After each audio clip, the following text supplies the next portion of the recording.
नमस्कार। नई परख पर आप सब लोगों का स्वागत है। बिहार की राजनीति के संदर्भ में आज मैं तेजस्वी यादव की राजनीति के बारे में चर्चा करूंगा। बिहार में तेजस्वी यादव 20 सितंबर से 5 दिनों की बिहार अधिकार यात्रा पर निकलने वाले हैं। राहुल गांधी के नेतृत्व में चले 14 दिन की वोट अधिकार यात्रा के बाद यह महागठबंधन का दूसरा बड़ा राजनीतिक अभियान है।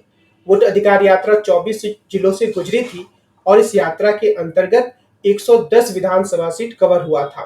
यात्रा में महागठबंधन के सभी नेतागण सम्मिलित हुए थे और इस यात्रा ने वोट चोर गद्दी छोड़ इस नारे को बिहार और देश में सभी लोगों तक पहुंचा दिया। इसने बिहार में महागठबंधन के नेताओं और कार्यकर्ताओं को ही सक्रिय नहीं किया, बल्कि इसने कई सामाजिक समूहों को भी बिहार में महागठबंधन की ओर आकर्षित किया, उसकी राजनीति को नए सिरे से देखने के लिए प्रेरित किया। इस यात्रा के दौरान तेजस्वी यादव ने हमेशा बिहार की समस्याओं और बिहार की अस्मिता के मुद्दे को उठाया। राहुल गांधी के साथ साथ उनके भाषणों ने भी आम लोगों को अपनी ओर आकृष्ट किया।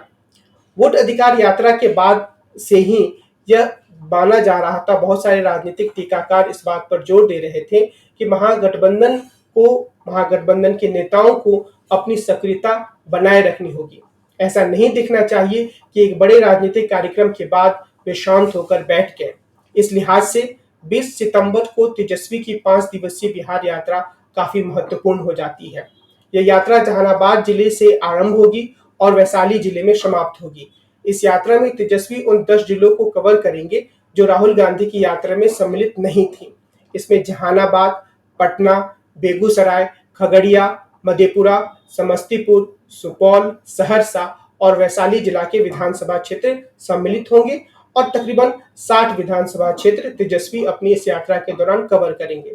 इस बात में कोई संदेह नहीं है कि तेजस्वी बिहार में महागठबंधन के सबसे बड़े नेता हैं। अभी तक बिहार के बारे में जितने भी सर्वेक्षण सामने आए हैं, उन सर्वेक्षणों में यह बात साफ तौर पर सामने आई है कि तेजस्वी यादव अगले मुख्यमंत्री के लिए सबसे लोकप्रिय चेहरा है। इस मामले में उन्होंने नीतीश कुमार को काफी पीछे छोड़ दिया है। असल में तेजस्वी की कुछ खूबियों ने ही उन्हें आम जनता के बीच एक लोकप्रिय चेहरा बना दिया है और इसमें मैं कुछ बिंदुओं के बारे में आपसे चर्चा करना चाहता हूँ। पहली बात तो यह है कि तेजस्वी ने लगातार बुनियादी मसलों पर जोर दिया है। वोट अधिकार यात्रा के दौरान उन्होंने रोजगार, पलायन और बिहार की अस्मिता जैसे मुद्दों को बार बार उभारा।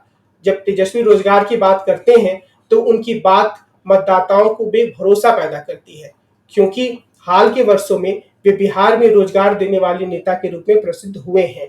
उप मुख्यमंत्री के रूप में उन्होंने सरकारी नौकरियों की बहाली सुनिश्चित करने में काफी पुरजोर भूमिका अदा की और उन्होंने इसके लिए लगातार कोशिश की और वे इसे अपनी एक उपलब्धि के रूप में प्रस्तुत भी करते हैं।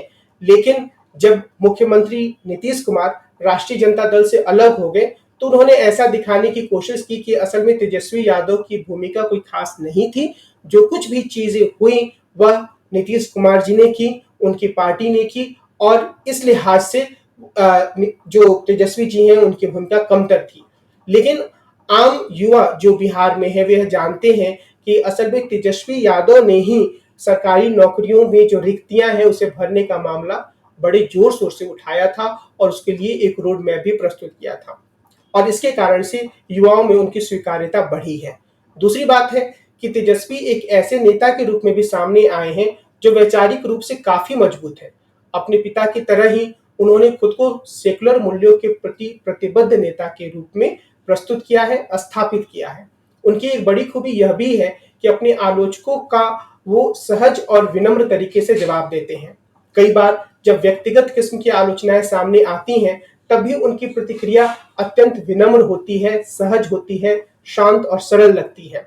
मिसाल के तौर पर प्रशांत किशोर ने उन्हें 9वीं तक पढ़े होने या 9वीं फेल होने और क्रिकेट में सिर्फ पानी ढोने वाले एक व्यक्ति की संज्ञा दी, उनके काम का मजाक बनाया, उनकी डिग्री का मजाक बनाया। तेजस्वी ने बहुत ही शांत तरीके से यह प्रतिक्रिया दी कि वे क्रिकेट के प्रति अपने जुनून के कारण पढ़ाई पूरी नहीं कर पाए और क्रिकेट में अपने टीममेट्स को पानी पहुंचाना खेल का एक अभिन्न भाग है जो बड़े बड़े खिलाड़ी करते रहे हैं। और इसी तरीके के कई ऐसे उदाहरण हैं जहां उन्होंने बहुत ही शांत तरीके से अपने आलोचकों का जवाब दिया। अपनी इस शैली के कारण तेजस्वी ने एक गंभीर और सूझबूझ वाले नेता के रूप में खुद को स्थापित किया है। तीसरी बात यह है कि तेजस्वी की एक और बड़ी खूबी है, और वह यह है कि अतीत में वे अपनी पार्टी के द्वारा किए गए कुछ गलतियों को स्वीकार करने में झिझकते नहीं हैं। वे उन गलतियों को स्वीकार करते हैं। मसलन उन्होंने अपने पिता के शासन के दौरान बिहार के गवर्नेंस की कुछ सीमाओं को स्वीकार किया है। आमतौर पर राजनीति में अपनी सीमाओं या गलतियों को स्वीकार करने का स्थान नहीं होता है, लेकिन जो नेता ईमानदारी से ऐसा करते हैं उन पर जनता का भरोसा बढ़ते जाता है। तेजस्वी यादव ने यह किया है, और जो बिहार के आम लोग हैं इसी कारण से उन्हें एक ज्यादा गंभीर नेता मानने लगे हैं। लेकिन इन खूबियों के कारण जो एक अच्छी संभावनाएं उभर कर सामने आई हैं तेजस्वी यादव के लिए, उस संदर्भ में उन्हें कुछ बुनियादी एहतियात बरतने की भी आवश्यकता है। सबसे पहली बात यह है कि उन्हें लगातार सक्रिय रहना होगा। वोट अधिकार यात्रा के बाद बिहार अधिकार यात्रा एक अच्छी शुरुआत है, और यह इस बात का प्रमाण भी है कि वे लगातार सक्रियता के महत्व के प्रति जागरूक हैं और इस दिशा में काम कर रहे हैं। क्योंकि आमतौर पर जो राजनीतिक कार्यकर्ता हैं उनकी सक्रियता ही पार्टी के मुद्दों को आम जनता तक ले जाने का साधन होती है। सोशल मीडिया वगैरह का प्रभाव है, लेकिन जब तक जमीनी स्तर पर एक गोलबंदी नहीं होगी तब तक वह प्रभाव मूर्त रूप से सामने नहीं आ सकता है। तो अगर तेजस्वी जी इस तरह की यात्रा की तरफ आगे बढ़ रहे हैं, वे बिहार अधिकार यात्रा की बात कर रहे हैं, तो जो काम शुरू हुआ है राहुल गांधी के वोट अधिकार यात्रा से, वह काम और आगे बढ़ेगा। दूसरी चीज या दूसरी एहतियात जो उन्हें बरतने की जरूरत है वह यह है कि वे अपने बुनियादी आधार वोट बैंक को बचाए रखें। बिहार में जो एक आम परसेप्शन है, और कई विद्वान भी यह मानते हैं कि मोटे तौर पर यादव और मुस्लिम राष्ट्रीय जनता दल को वोट देते हैं। इसके साथ ही कई अन्य पिछड़ी जातियां भी इसमें जुड़ जाती हैं।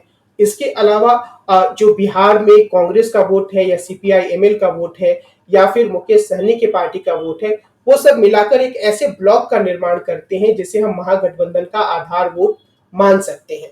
तो तेजस्वी यादव के सामने यह चुनौती है कि वे इस आधार वोट बैंक को बचाकर रखें, और इसके लिए जैसे पिछले चुनाव में हुआ था कि ओवैसी की पार्टी ने काफी सेंधमारी की थी, उसको वो रोके। और इसके साथ ही जो बड़ा काम उनके सामने है वो ये कि वे नए मतदाताओं को भी अपनी ओर आकृष्ट करें, नए मतदाता समूहों को अपनी से जोड़ें, यानी ऐसे समूह जो अभी तक महागठबंधन से दूर रहे हैं। यह माना जाता है कि जो ईबीसी है, एक्सट्रीमली बैकवर्ड कास्ट के जो लोग हैं, वो महागठबंधन से दूरी बनाकर रखते हैं। और राहुल गांधी की यात्रा हो या फिर जो तेजस्वी यादव की कोशिश हो, उसमें इस बात पर ध्यान अब दिया जा रहा है। मुझे यह लगता है कि इसकी तरफ महागठबंधन को और ज्यादा गंभीरता से प्रयास करना चाहिए। जो तीसरी एहतियात तेजस्वी यादव को बरतनी चाहिए वह यह कि उन्हें अपने समर्थकों और जो बिहार की जनता है उन्हें वोट चोरी के प्रति ज्यादा सजग बनाना चाहिए। अब हुआ यह है कि राहुल गांधी जी की एक यात्रा हुई है, राहुल गांधी जी अपनी यात्रा करके जा चुके हैं, वे फिर से वापस आएंगे, वे कई और चीजों को सामने लेकर आएंगे और बताने की कोशिश करेंगे कि वोट चोरी हो रही है। लेकिन इसके लिए आम लोगों के बीच में लगातार कार्यकर्ता के स्तर पर एक विमर्श और एक अभियान चलाए रखने की भी जरूरत है। और उससे आगे जो महत्वपूर्ण बात है वह यह है कि जो आने वाला विधानसभा चुनाव है उसमें राष्ट्रीय जनता दल या महागठबंधन के जो अन्य दल हैं, वे इस बात को सुनिश्चित करने का प्रयास करें कि जमीनी स्तर पर वोट चोरी की घटना ना हो। क्योंकि अगर वोट चोरी की घटना होती है तो उससे जो सारे का सारा ये राजनीतिक प्रयास ये लोग कर रहे हैं उसे बड़ा ही नुकसान पहुंचेगा। और जो चौथी बात है वह यह कि उन्हें कोशिश करनी चाहिए कि महागठबंधन के भीतर एक बेहतर समन्वय हो। यानी कि कई बार यह खबर आती है कि उसमें से कोई एक हिस्सा टूटकर अभी भी एनडीए की तरफ जा सकता है। मुकेश सहनी के बारे में इस तरह की बात की जाती है। तो जो तेजस्वी यादव का काम है वह यह है कि वे चूंकि सबसे बड़े दल के नेता हैं बिहार में, तो वो अपने सभी सहयोगी दलों को संतुष्ट रखें, उन्हें खुश रखें, उन्हें अपने साथ जोड़कर रखें। और अगर मुमकिन हो तो एनडीए से किसी को अपनी तरफ आकृष्ट करने, अपनी तरफ खींचने की कोशिश करें, जिससे कि उनका जो सामाजिक आधार है, महागठबंधन के जो वोटों का आधार है, वो और ज्यादा पुख्ता हो। अब जो एक महत्वपूर्ण बात है वह यह कि जब 2020 के विधानसभा चुनाव हो रहे थे तो उसके पहले यह माना जा रहा था कि विपक्ष की स्थिति काफी कमजोर है। लेकिन जब तेजस्वी यादव चुनाव प्रचार करने के लिए उतरे, तो अपने 1 डेढ़ महीने के जमीनी स्तर के प्रचार के बाद ही उन्होंने अपनी पार्टी को बिहार की विधानसभा की सबसे बड़ी पार्टी बना दिया। बल्कि कई लोग यह भी मानते थे कि वे जीत के दहलीज तक पहुंच गए थे, पर कुछ ऐसे कारण रहे जिसके कारण से वो जीत नहीं पाए। जो सत्तारूढ़ एनडीए गठबंधन है और जो महागठबंधन है, उसके वोटों का फासला काफी कम रहा। कई लोग यह आरोप भी लगाते हैं कि उस समय कुछ हेराफेरी की गई, लेकिन अगर हम उस आरोप को एक तरफ रख दें, तब भी इस बात को स्वीकार करने में कोई झिझक नहीं होनी चाहिए कि 2020 में तेजस्वी यादव ने अपनी पार्टी को और महागठबंधन को जीत की दहलीज तक पहुंचा दिया था। अब उनकी छवि जो है लगातार निखरती जा रही है और उनकी छवि एक ऐसे नेता की बनी है जो रोजगार और जीवन के बुनियादी प्रश्नों पर जोर देता है, जो विनम्र है और जिसमें अपनी गलतियों से सबक लेकर आगे बढ़ने की क्षमता है। इसलिए यह अनायास नहीं है कि वे मौजूदा समय में बिहार के सबसे लोकप्रिय नेता बनकर उभरे हैं। और अगर वे कुछ एहतियात बरतते हुए अपने महागठबंधन के साथियों को साथ लेकर जमीनी स्तर पर मतदाताओं को बुनियादी मुद्दों के आसपास गोलबंद करने में सफल रहते हैं, तो निश्चित रूप से वे बिहार के अगले मुख्यमंत्री बन सकते हैं। आज की अपनी इस चर्चा को मैं यहीं विराम देता हूं। कार्यक्रम को समाप्त करने से पहले मैं सभी दर्शकों से अनुरोध करूंगा कि नई परख चैनल को सब्सक्राइब करें, इसके साथ नियमित रूप से जुड़े, हमारे कार्यक्रमों को देखें और उन पर अपनी टिप्पणियां भी जरूर दें। नमस्कार।